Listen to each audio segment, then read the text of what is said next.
Subscribe to our YouTube channel. Press the bell icon to get the latest updates. नमस्कार साथियों। जो देश का आप माहौल देख रहे हैं, इस नई सेना भर्ती योजना को लेकर, कारण इस योजना को लाने का बताया जा रहा है कि आर्थिक कारण है। कई लोगों से चर्चा की, विशेषज्ञों से चर्चा की, उसके पश्चात यह बात तो तय हो जाती है कि यह दिखाने को आर्थिक कारण हो सकते हैं, असल में जो नीयत है वो कुछ और है। क्या है वो नीयत?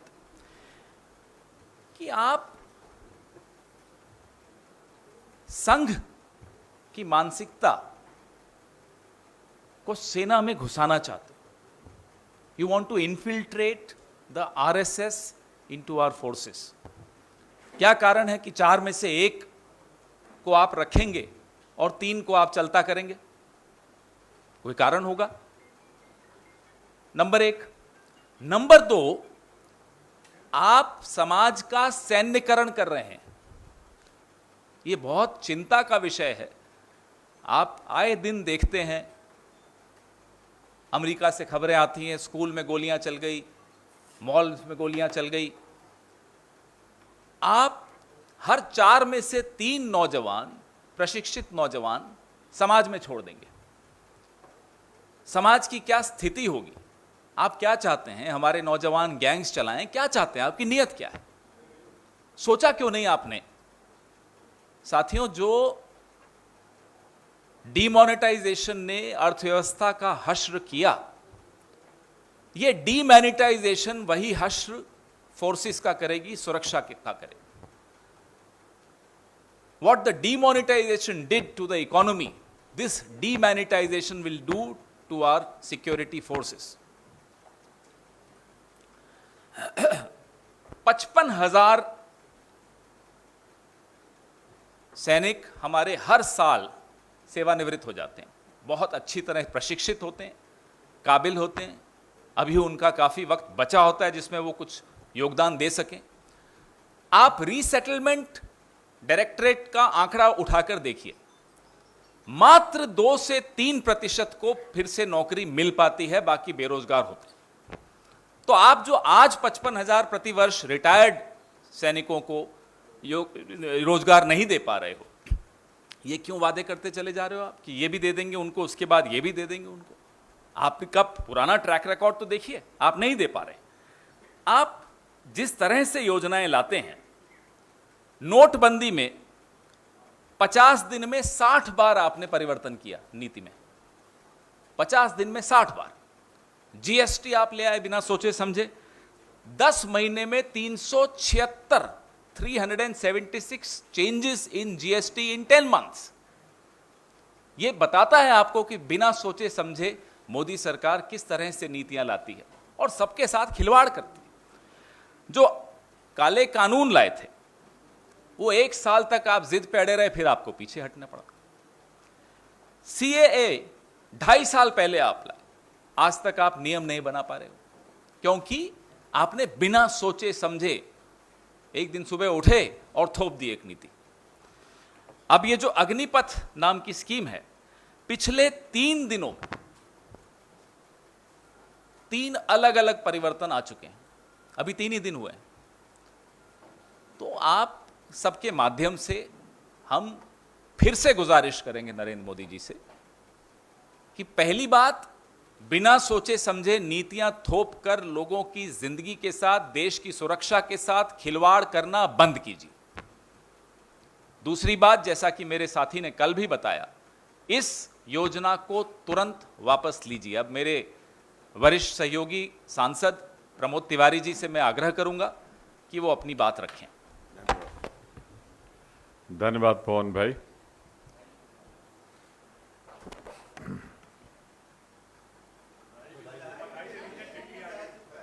बधाई मुझे दे रहे हैं आप?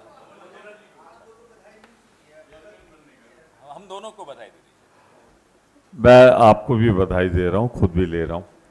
ये पूछ लीजिएगा किस बात की बधाई है। मुझे याद आता है हरियाणा में लोकसभा के चुनाव के पहले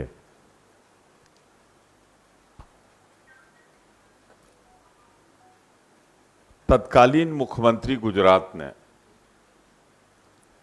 एक बहुत संवेदनशील विषय उठाया था, वन रैंक वन पेंशन का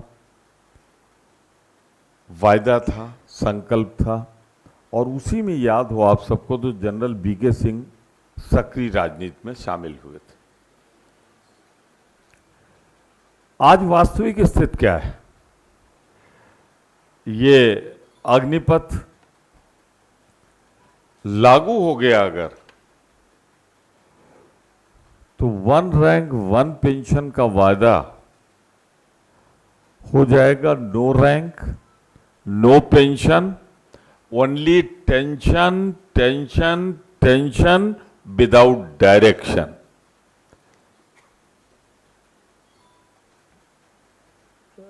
मैं कोई अपने ऊपर न ले, मैं तो अपने ऊपर ले रहा हूं। 70-71 साल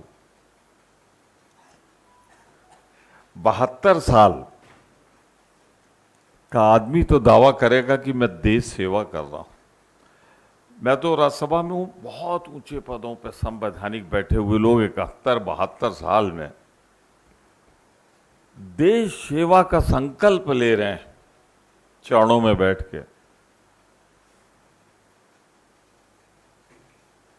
वो काबिल है कि देश सेवा कर सकते हैं, पर हमारे हिंदुस्तान का नौजवान 22 साल 23 साल 24 साल का भूतपूर्व हो जाएगा। मैं आपसे आग्रह करूंगा, एक साधारण प्रेस कॉन्फ्रेंस मत लीजिए इसे। देश की युवाओं को बचाने की आप सबसे भी अपील करता हूं। कल्पना कीजिए कि एक 71 साल 72 साल का आदमी कह रहा है कि हाँ मैं देश की सेवा करूंगा, और 22 साल 23 साल 24 साल 25 साल 18 साल में भर्ती होगा, 4 साल बाद 22 साल 23 साल 24 साल घर चला जाएगा और वो रिटायर्ड होगा। विनम्र आग्रह है, बचा लीजिए देश के नौजवानों को, और नौजवान नहीं रहा तो देश नहीं रहेगा। इसमें एक चीज जरूर मैं कहना चाहता हूं, इन नौजवानों का बलिदान क्यों हो रहा है? वित्तीय बचत कर ली जाए, यानी कुछ साधन पैसे बचाए जाए, यही तो है ना कहा जा रहा है। अरे तब कहां थे जब हमारी खरबों की संपत्ति हम दो हमारे दो मुट्ठी भर लोगों को 1,000 गुना कम उस पर बेच रहे थे। हजारों गुना संपत्ति हवाले की जा रही थी। रेल, खेल, तेल, जो दिख गया सामने ले जाओ। उस समय वित्तीय साधन नहीं बचाने के, पैसे बचाने की नहीं थी। इसलिए नहीं थी कि यहां रहता तो देश के लिए रहता, जिनको दे रहे थे वहां तो अपना रहता ना। इसलिए अपनों को मजबूत करने के लिए देश लुटाया गया। तो क्या वित्तीय बचत के लिए हम नौजवानों को शहीद कर देंगे? इसीलिए आजादी की लड़ाई लड़ी थी कांग्रेस ने, इसीलिए हमें दर्द है। पर आजादी की लड़ाई जिन्होंने नहीं लड़ी, जिन्होंने उस समय, मैं उनकी बात नहीं करता, उनके पूर्वज या उनके जुड़े हुए संगठन बहुत से विश्व युद्ध में अंग्रेजों के साथ हाथ मिलाकर लड़ने की बात कर रहे थे, वो आज इस देश के नौजवान को बेरोजगार 22, 23, 24 साल में बना दे रहे हैं। कल्पना करिएगा, 23 साल 24 साल 25 साल में बहुत से लोगों की शादी होती है देहात में। हम लोगों के यहाँ, मैं तो उत्तर प्रदेश का खास तौर से ये मसला रख रहा हूँ, राजस्थान का प्रतिनिधित्व करता हूं, उत्तर प्रदेश से हूं। मैं इसलिए रख रहा हूं कि वहां सड़कों पर युवा निकल पड़ा है, उसे नहीं मालूम कि उसका भविष्य क्या है, और उसका माँ बाप बेबस होकर देख रहा है कि जा रहा है मेरा बच्चा, और उस पर उत्तर प्रदेश में बर्बर लाठी चार्ज हो रहा है। अरे वो क्या मांग रहा है? संविधान प्रदत्त अधिकार, प्रधानमंत्री का वो बयान 2 करोड़ लोगों को रोजगार देंगे हर साल, 16 करोड़ को मिल जाना चाहिए था, वही तो मांग रहा है। उसे लाठियां मिलनी चाहिए। प्रधानमंत्री जी से मैं विनम्र अपील करूंगा, किसानों का आंदोलन 1 साल चला था, 700 हमारा परिवार का किसान शहीद हुआ था, तब चेते थे आप। अब कितने नौजवानों के बलिदान के बाद आप इसे वापस लेंगे? राहुल जी ने कहा है, ठीक कहा, इसे वापस लेना चाहिए। 700 किसानों की शहादत के बाद उसको वापस लिया था, इसमें कितने नौजवानों को शहीद करने के बाद वापस लेने का इरादा? साफ करना पड़ेगा प्रधानमंत्री जी, तत्काल आज ही इसे वापस लीजिए। और एक बात मैं कह के हमारे काबिल साथी युवा क्रांति के जनक हैं, उनके हवाले करूंगा मैं। मुझे एक चीज बता दीजिए, अगर ये सोच समझकर सरकार बनाती तो जिसके लिए बनाती उससे बातचीत करके बनाती। अभी तो बच्चा पैदा नहीं हुआ, सर्जरी शुरू हो गई उसकी, पहले 21 साल अब 23 साल। पहले कहां थे अमित शाह जी? पहले क्यों नहीं कहा आपने कि हम 10% अपने यहां लेंगे? पर यह बोलने के पहले पैरामिलिट्री फोर्सेज में कहा है ना कि 10% लेंगे। जरा सा आप रिकॉर्ड तो निकलवा के देख लीजिए, 600 का कोटा था, आर्मी का कोटा कोई पहली बार नहीं होगा एक्स आर्मी मैन का, और 6 लोग भी भर्ती नहीं हुए हैं। तो मैं एक बात कह के अपनी बात समाप्त करूंगा। चिंतित हूं मैं उत्तर प्रदेश के नौजवानों के भविष्य को लेकर, उत्तर प्रदेश को लेकर। अगर ये सोच समझ कर लाया गया होता तो क्या 4 दिन के अंदर इतने परिवर्तन करने पड़ते? ये तो युवा सड़क पर आ गया, लगा गलती हो गई तो रफू करो, रफू करो। राजस्थान का युवा सड़कों पे आ गया तो रफू करो।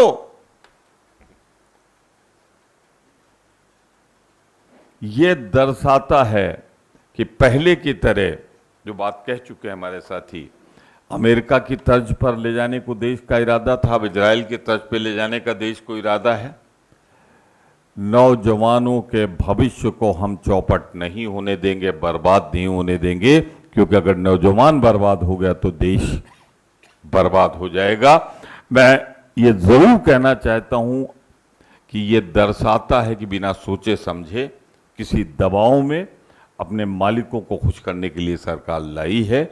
जैसे बेरोजगार नौजवान सड़क पर दर दर भटकेगा तो छोटे वेतन पे आ जाएगा, कम वेतन पे आ जाएगा, तो जो खरीद के ले गए हैं उनके चलाने के लिए उनकी भी तो मदद हो जाएगी वित्तीय। बस सिर्फ आप सबसे विनम्र अपील करते हुए इस देश को बचा लीजिए, पत्रकारिता से, पत्रकारों से, नौजवान को बचा लीजिए और इस पर जमकर खड़े हो जाइए। देश कमजोर हो गया, नौजवान नहीं रहा तो फिर देश भी नहीं मजबूत रहे।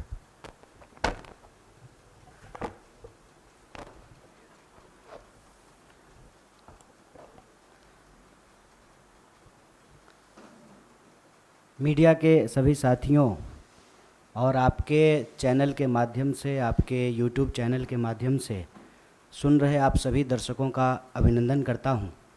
और हमारे 2 वरिष्ठ साथियों ने न सिर्फ आज बल्कि लगातार जब से ये योजना घोषित की गई है भारतीय राष्ट्रीय कांग्रेस का पक्ष रख रहे हैं। मैं भारतीय राष्ट्रीय कांग्रेस का एक साधारण कार्यकर्ता हूं, उसके साथ साथ मैं बिहार का रहने वाला हूं। शायद ये पहला मौका है कि मैं आप तमाम लोगों के सामने स्पष्ट तरीके से यह बात रखना चाहता हूं कि मैं ऐसे परिवार से आता हूं, हमारे परिवार में रिश्तेदारी में 16 लोग आर्म फोर्सेस की नौकरी करते हैं। मैं ऐसे परिवार से आता हूं जिसको शहीद का परिवार कहा जाता है। इंसर्जेंसी में हमारे एक भाई की शहादत हुई है, उन्होंने अपना सर्वोच्च बलिदान दिया है। और आप सबके चैनल पे भी मैं यही देख रहा हूँ कि सब लोग यही कह रहे हैं कि सबसे ज़्यादा हिंसा बिहार में भड़क रही है। मैं इस बिंदु पे आपसे कुछ बात करना चाहता हूँ। पहली बात तो ये कि हम लोग मार्केटिंग नहीं करना जानते हैं। हमको लगता है कि सेना का, देश के सर्वोच्च सम्मान का, ये मार्केटिंग करने का चीज़ नहीं है। लेकिन आप एक एक मंत्रियों का बयान सुन करके देख लीजिए।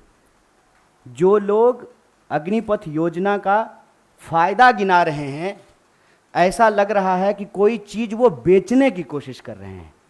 जैसे सेल्समैन की भाषा होती है ना, वाह मेगा बम्पर ऑफर चल रहा है, आपको 20 लाख रुपया भी मिल जाएगा, 4 साल में आप रिटायर भी हो जाएंगे, फिर आपको रिजर्वेशन भी मिल जाएगा। इस भाषा की मानसिकता को समझने का प्रयास कीजिए। ऐसा लगता है कि रेलवे स्टेशन के बाहर कोई चूहा मारने की दवा बेच रहा हो। साहब, आप मंत्री हैं, आप सबसे पहले देश की जनता को यह बताइए कि इस योजना की जरूरत क्या है। हर साल जब 50,000 से ज़्यादा भर्तियां और नियमित भर्तियां, जिसमें टीए भी है, डीए भी है, पेंशन भी है, सेंट्रल स्कूल में एडमिशन का भी प्रावधान है, रेलवे का भी टिकट मिलेगा, हवाई जहाज का भी टिकट मिलेगा, और अगर सर्वोच्च बलिदान आप देते हैं, आपको शहादत होती है, तो आपके परिवार का भी ख्याल रखा जाएगा। इन तमाम बातों को छोड़ करके मंत्री कह रहे हैं कि आपको 20 लाख रुपया मिल जाएगा इस उम्र में। ये वही भाषा नहीं है कि प्रधानमंत्री जी बोले थे कि काला धन वापस आ जाएगा तो आपके खाते में 15 लाख रुपया मिल जाएगा। मिल गया क्या 15 लाख रुपया? जिस खाते में 15 लाख रुपया मिलने वाला था ना, उसी खाते में 20 लाख रुपया भी मिलेगा। इस मानसिकता को समझने की ज़रूरत है, और इसीलिए हम लोग इस योजना की ज़रूरत पे सवाल उठा रहे हैं। जब देश में एक नियमित भर्ती प्रक्रिया है, 2014 में देश बना है, उससे पहले क्या आर्मी में लोग बहाल नहीं होते थे? क्या हमारे पास जो एक प्रक्रिया नहीं थी, उस प्रक्रिया को ख़त्म करने का कारण क्या है? तब सरकार के कुछ दावे बताए जा रहे हैं। दावा क्या है? दावा ये है कि हम चाहते हैं कि हमारे देश के नौजवानों को रोजगार मिले। ये तो आप चाह रहे हैं, ये आप वादा भी कर चुके हैं कि हर साल आप 2 करोड़ नौकरी देंगे। उस 2 करोड़ नौकरी को छोड़ करके पीएमओ ने अभी ट्वीट किया कि हम 10 लाख रोजगार देंगे। साहब, अगर आप रोजगार देने के लिए सीरियस होते, 28 लाख पोस्ट जो हैं वो सिर्फ सेंट्रल गवर्नमेंट में रिक्त पड़ा हुआ है, और आप स्टेट गवर्नमेंट में जाकर के देख लीजिए, भर्तियां नहीं की जा रही है। हकीकत क्या है? हकीकत ये है कि ये असली बात देश की जनता से छुपाना चाहते हैं। असली बात क्या है? आप सब लोगों को याद है कि जब नोटबंदी की गई तो यह दावा किया गया कि इसके बाद नक्सलवाद समाप्त हो जाएगा, आतंकवाद समाप्त हो जाएगा। कल ही जो है एक सब इंस्पेक्टर की फिर से टारगेटिंग किलिंग की गई है। नक्सलवाद की घटनाएं हो रही हैं, आतंकवादी घटनाएं लगातार हो रही हैं।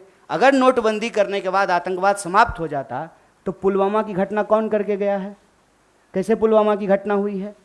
तो ये दावा करते हैं। जब उस दावे का आप पड़ताल करेंगे तो आपके ऊपर ही आरोप लगाना शुरू कर देंगे।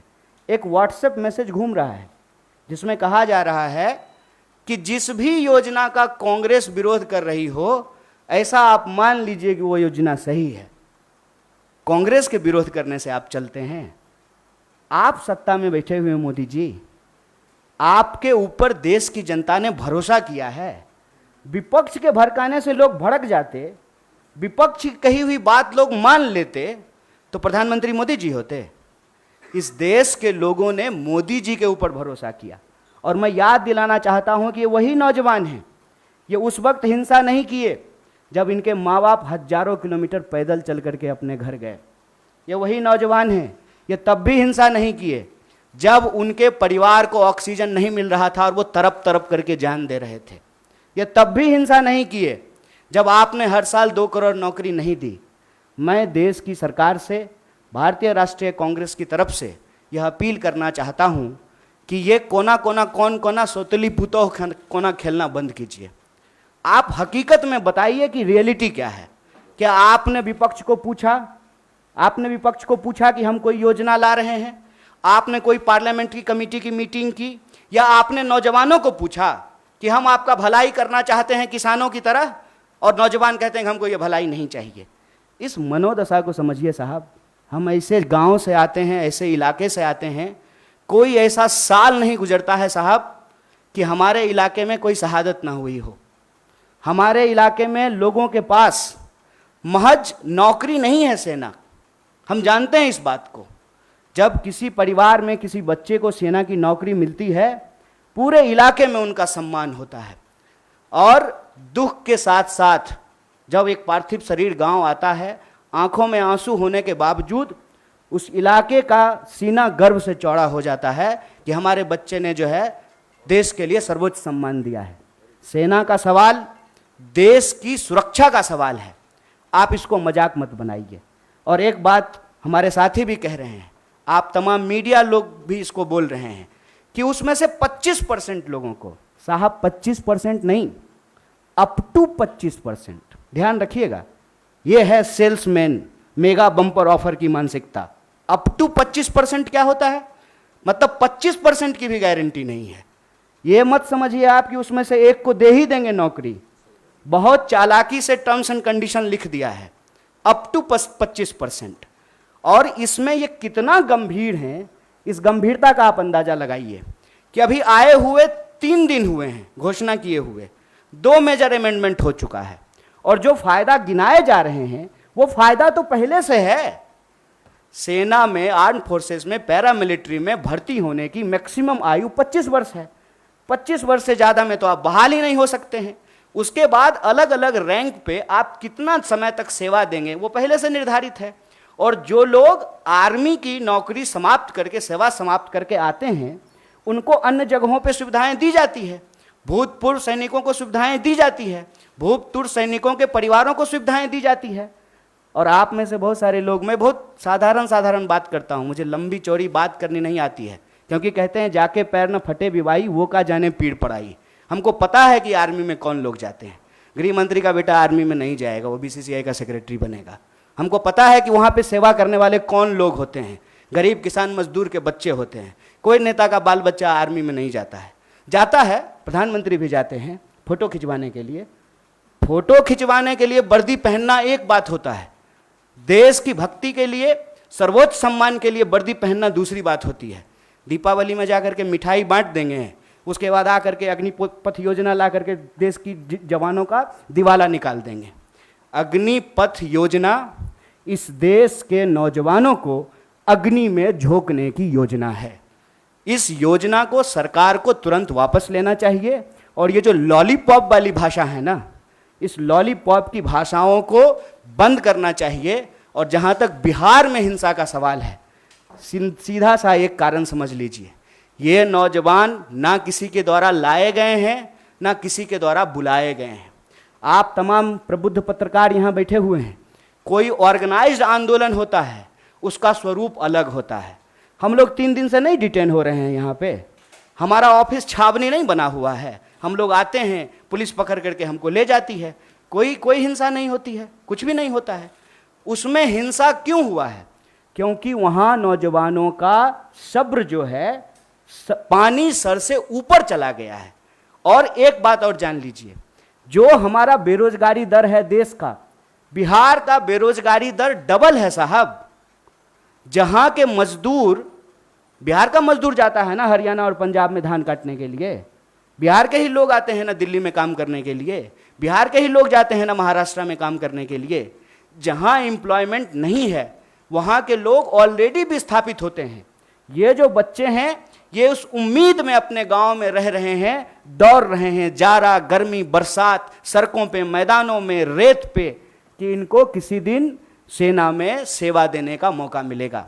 ये मौका इनसे जब छीना जा रहा है तो इनका सब्र टूट गया है। लेकिन मैं इन तमाम नौजवानों से भी एक अपील करना चाहता हूँ, दोस्त, हम किसान के बच्चे हैं और हमारे माँ बाप ने इस सरकार को झुकाया है, इस सरकार को बताया है कि ये देश गांधी का देश है और गांधी के देश में सत्य और अहिंसा से ही कोई लड़ाई जीती जा सकती है।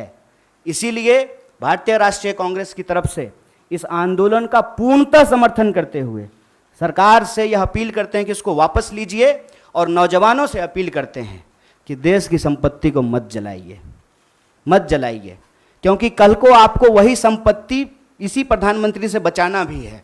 क्योंकि देश की संपत्ति ये दोस्त को बेचने वाले हैं।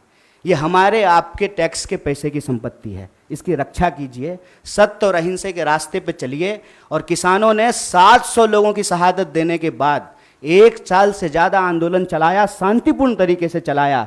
तमाम तरह के आरोप लगाए गए, जैसे आज आपके आंदोलन को कहते हैं उपद्रवी, तोड़फोड़ करने वाले, हिंसा करने वाले।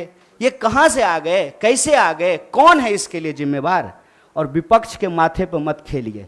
विपक्ष की बात जनता अगर सुन रही होती तो आप देश के प्रधानमंत्री नहीं होते। इसलिए प्रधानमंत्री होने के चलते मैं आपसे अपील करता हूं कि इस योजना को आप वापस लीजिए। बहुत बहुत धन्यवाद, बहुत बहुत शुक्रिया।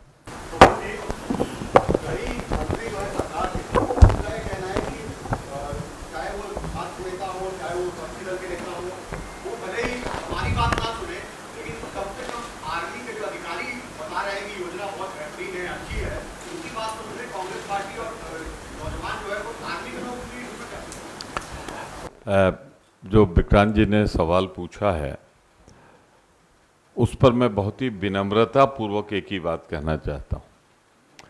भारत सरकार के गृह मंत्री ने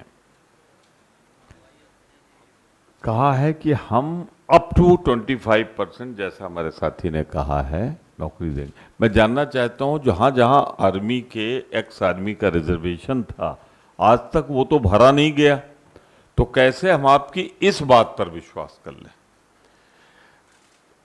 2-8-16 करोड़ तो हो ही गया लोगों को रोजगार मिलना। सच्चाई है कि 47 साल की सबसे बड़ी बेरोजगारी मोदी सरकार की देन है, ये तथ्य आपके बीच में है। आज सबसे बड़ी अगर बेरोजगारी है तो जिन्होंने दिया है उनकी इस बात पे मैं आर्मी ऑफिसर्स को किसी भी हालत में हम सम्मान करते हैं देश की सेना का, उनके बयान पर नहीं जाना चाहते और ना उनके बारे में कोई कमेंट करेंगे। वो हमारे सेना के प्रमुख लोग हैं, हम उनका सम्मान करते हैं। पर इतना जरूर कहना चाहता हूं, जितना मैंने चैनल्स में देखा है, किसी ने ये गारंटी नहीं दी है कि जो 75% निकल रहे हैं उनको हम संभाल लें। उन्होंने कहा है हमारे पास जो 25% आएंगे वो तो 25% प्रशिक्षु होंगे, आर्मी में होंगे, लेकिन 75% के बारे में किसी आर्मी के प्रमुख ने, एयरफोर्स के प्रमुख ने, नेवल प्रमुख ने कोई गारंटी नहीं दी है। तो सवाल जहां से शुरू हुआ था वहीं फिर है अभी कि क्या होगा इन 75% का, और 75% का सवाल लेकर ही हम आपके बीच में खड़े हुए हैं। अमित शाह जी बाद में इसलिए बोलना पड़ा कि आग लगी है तो एक बाल्टी पानी डालो, पर आग बड़ी भयंकर है, बड़ी है, वो एक बाल्टी से बुझने वाली नहीं। क्योंकि सबको मालूम है कि आपके यहाँ भर्तियां तो हो गई हैं, अब पैदल लोग चल रहे हैं महाराष्ट्र से, नागपुर से। आज ही देखिए ना, आप ही के चैनल ने, आप ही के अखबारों में देखा है कि जो भर्तियां हो गई हैं उनकी ज्वाइनिंग नहीं करा रहे हैं। तो भर्तियों की अगर ज्वाइनिंग न कराने के लिए नागपुर से पैदल यात्रा दिल्ली हो रही हो तो उनके उस बात पे कैसे हम विश्वास कर लें कि आगे हम 10% आरक्षण देंगे? पहले जो भर्ती उनको तो देख लो। ये आपके सवाल का जवाब है। एक चीज स्वर में स्वर मिलाते हुए अपने साथी का, हमारे इंचार्ज का, नौजवान हमारे लिए बहुत कीमती है, बहुत कीमती। उनकी जान बहुत कीमती, वो भारत माता की संतान है। उनसे एक ही आग्रह करूंगा कि इस सरकार को जितना हम जानते हैं उतना शायद अपने अनुभव के आधार पे आप नहीं जानते।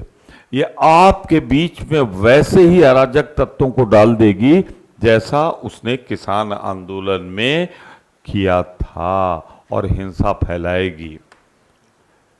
अब आप सबके सामने हैं, कहाँ हैं वो जिनकी फोटो खींची थी प्रधानमंत्री जी और तमाम लोगों के साथ और जो चढ़ गए थे लाल किले पे? अब तो इस दुनिया में भी नहीं। तो सिर्फ इसका ही ख्याल न रखें, किसी भी हालत को, आंदोलन को हिंसात्मक न होने देंगे, ये हाथ जोड़कर विनम्र अपील है। और दूसरा, इस बात का भी ख्याल रखें कि इस सरकार का पुराना इतिहास और चाल चलन देखते हुए, चाल चलन पे बहुत कुछ अपराध पे आधारित होता है। किसान आंदोलन में जैसे बीच में डाल दिया था, आपके बीच में डाल के अगर वो हिंसा कराएं तो उस पर भी नजर रखिए। तो मैं हिंसा ना हो, इस पे अपील करता हूं। और अमित शाह जी से एक ही आग्रह करूंगा, 10% वाला लॉलीपॉप बाद में दिखाना, पहले जो ट्रेनिंग लेके नागपुर से आ रहे हैं उनको बीच रास्ते से लौटा के उनकी ज्वाइनिंग करा दो। सर, आपके सांसद मनीष तिवारी इस सरकार की इस योजना के पक्ष में बयान दे रहे हैं, इस पर क्या कहेंगे? क्या आप लोग अपनी बात अपने सांसद को ही नहीं समझा पा रहे? कांग्रेस पार्टी का जो रुख है, स्टैंड है, हमारे राष्ट्रीय अध्यक्ष का, हमारे पूर्व राष्ट्रीय अध्यक्ष का, हम सबका, वो मैंने आपके सामने प्रस्तुत किया। सारे बयान मैं देख लूं, ऐसा मेरे जैसे साधारण बुद्धि के आदमी के लिए जरूरी नहीं।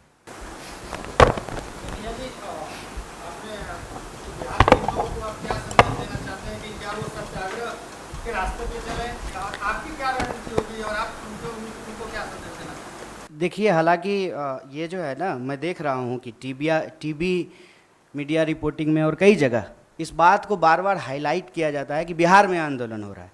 एक्चुअली एक डिजाइन है। किसान आंदोलन के दौरान भी आपने देखा होगा कि नहीं कुछ मुट्ठी भर किसान हैं वो हरियाणा और पंजाब के। अगर मुट्ठी भर थे तो वापस क्यों लिया? और अगर सिर्फ बिहार का मसला है तो नागपुर से लोग जो है पैदल क्यों आ रहे हैं दिल्ली की तरफ? तेलंगाना में घटना हुई, झारखंड में हुआ, राजस्थान में हुआ। तो ये एक देशव्यापी सवाल है। ऐसा नहीं है कि किसी एक राज्य से ही लोग सेना में भर्ती होते हैं, हर राज्य से होते हैं। बिहार का जहाँ तक मसला है, मैंने आपको कहा कि राष्ट्रीय बेरोजगारी दर से बिहार की बेरोजगारी दर दोगुनी है, और वहाँ पे काम के लिए विस्थापन करना, दूसरे राज्यों में काम करना, ये दशकों से ये समस्या चली आ रही है। मैं मौजूदा सरकार को जिम्मेवार नहीं ठहरा रहा। इसकी वजह से क्या हुआ है कि जो एक आखिरी उम्मीद कहते हैं नौजवानों का कि हमको सर्वोच्च बलिदान देने का मौका मिलेगा, सेना में सेवा करने का मौका मिलेगा, और बहुत कुछ निर्भर करता है साहब। मैं बहुत सारी चीज़ें बोलना नहीं चाहता हूँ। नहीं होगा ना आर्मी में भर्ती तो ब्याह नहीं होता है, आप जान लीजिए ये बात। और 4 साल में रिटायर होकर के आ जाएगा तो कौन ब्याह करेगा जी? ये बहुत बुनियादी सवाल है, समझिए इस बात को। एक लड़का सिर्फ नहीं जाता है आर्मी का नौकरी करने के लिए, पूरा का पूरा परिवार, पूरा का पूरा गांव उससे सम्मानित होता है।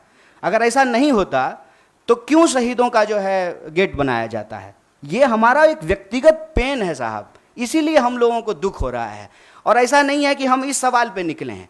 अभी रेल मंत्री अपील कर रहे हैं। ये रेल मंत्री तब कहाँ थे जब रेलवे की भर्ती में गड़बड़ी आई थी? याद कीजिए, तब भी बवाल हुआ था।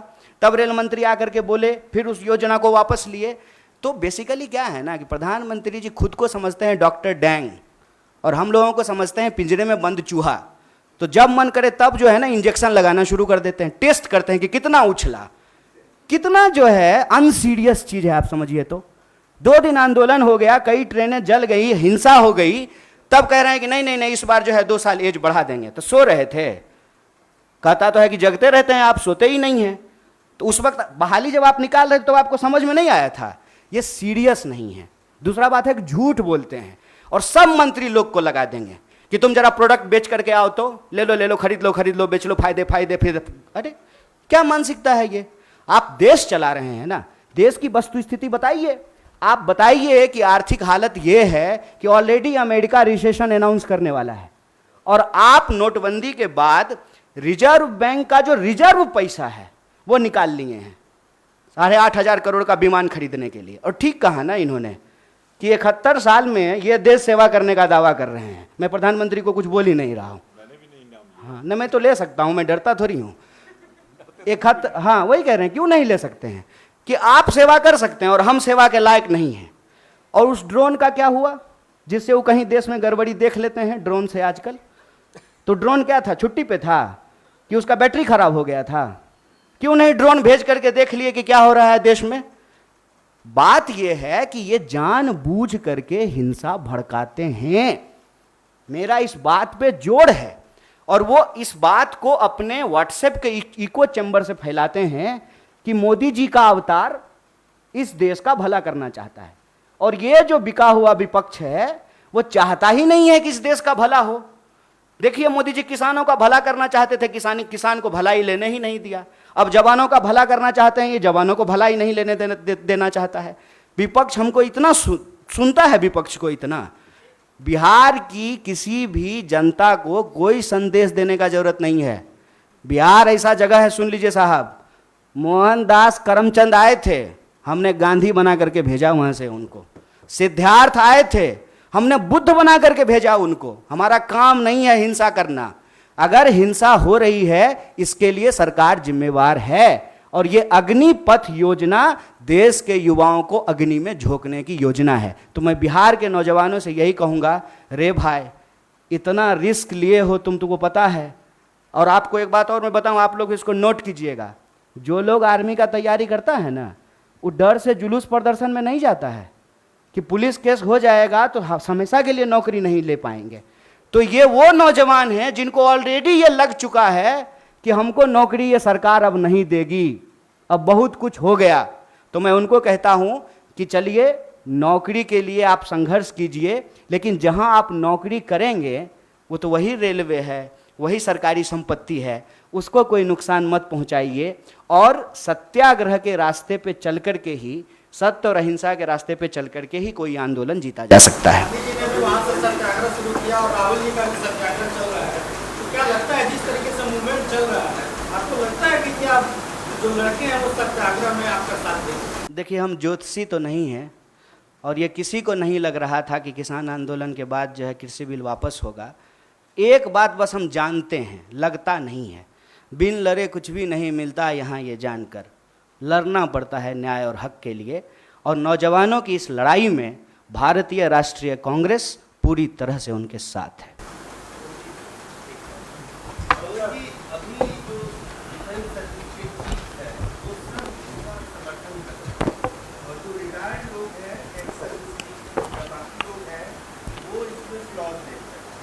मेरा सीधा सवाल ये है कि क्या कांग्रेस पार्टी ये मानती है कि सेना को इस्तेमाल किया जा रहा है, पॉलिटिसाइज किया जा रहा है? क्योंकि सेना में भर्ती हो, क्राइटेरिया क्या हो, ये सेना में जो लोग हैं, सर्विंग लोग हैं, वो शायद बेहतर जानते होंगे। और अगर वो तारीफ कर रहे हैं इस स्कीम का, जो रिटायर्ड लोग हैं वो कह रहे हैं कि इसमें कमी है, तो ऐसे में क्या आज के दिन में सेना का राजनीतिक तौर पर इस्तेमाल करेंगे? मैंने बहुत विनम्रता से पहले भी कहा है और दोहरा रहा हूँ, मैं सेना का सम्मान करता हूँ। गौरवशाली भारत की शानदार सेना है हमारी, उस पर तो मैं कोई प्रतिक्रिया नहीं व्यक्त करूँगा। लेकिन जिन्होंने अपना जीवन सेना में लगाया, बड़े बड़े मेडल जिन्हें मिले देश की रक्षा के लिए, जिन्होंने अंग भंग हुए, आज भी वो मैं कहूँगा फिजिकली चैलेंज, जिस तरह से नया वर्ड दिव्यांग है, वो जीवन जब व्यतीत कर रहे हैं, वो भी भारतीय सेना से आए हैं। और उसमें वो लोग भी हैं, मैं जोड़ दे रहा हूँ, वो लोग भी हैं जो कल तक भारतीय जनता पार्टी सरकार की हर बात का समर्थन करते थे। एक लेफ्टिनेंट जनरल साहब हैं, उनको भी आप जानते हैं, वो तक विरोध कर रहे हैं। तो वो अब सेना के अनुशासन से मुक्त हो चुके हैं, देश के अनुशासन में बंधे हैं, और जो अनुशासन में होता है उसकी भाषा फर्क होती है। तो मैं भारतीय सेना का सम्मान करते हुए इतना कहना चाहता हूं कि जो रिटायर्ड या सेवा जिन्होंने अपना जीवन दिया आर्मी के लिए, वो जो कह रहे हैं उस बात में दम है, क्योंकि वो बेहतर हमसे आपसे जानते हैं। और दूसरा बात, फिर सब 25% की बात कर रहे हैं, 1/4 की, 3/4 के बारे में तो कोई बोल ही नहीं रहा है, हम 3/4 के लिए बोल रहे हैं। आपको पहले डिमांड कर रहे हैं कि वापस किया जाए, कल हिंदू पार्टी बिल की किस बैठक में नोटिस लाई जाए, पार्लियामेंट का डिस्कशन, लेकिन सरकार ने भी अब तक कोई सरकार आई है, डिफेंस मिनिस्टर को साथ बैठक कर रहे हैं, इस को कैसे देखती है कांग्रेस पार्टी? कोई भी नीति लाने से पहले इस देश में एक प्रक्रिया है। किसी प्रक्रिया को आप का अनुसरण नहीं करते और उसको थोप देते हैं, तो विपक्ष की एक जिम्मेदारी है कि आपको स्मरण दिलाएं, याद दिलाएं कि साहब ये प्रक्रिया है, क्या आपने इस प्रक्रिया का अनुसरण किया है। पहले आप प्रक्रिया का अनुसरण कीजिए, लोगों से चर्चा कीजिए, इतना बड़ा लोकतंत्र है, इतना बड़ा देश है, बिना आप एक राय बनाए इतना महत्वपूर्ण निर्णय कैसे ले लेते हैं? तो आप बैठकें कर रहे हैं, काश ये बैठकें और लोगों से भी कर ली जाती, यह घोषणा करने से पहले। क्यों नहीं कमेटी को दिया? यह सब करना ही पड़ेगा इनको। अब पहले कर देते तो यह सब नहीं होता नुकसान, जो लोगों को जान माल का नुकसान हो रहा है। आप कुछ कहना चाह रहे थे? नहीं, धन्यवाद।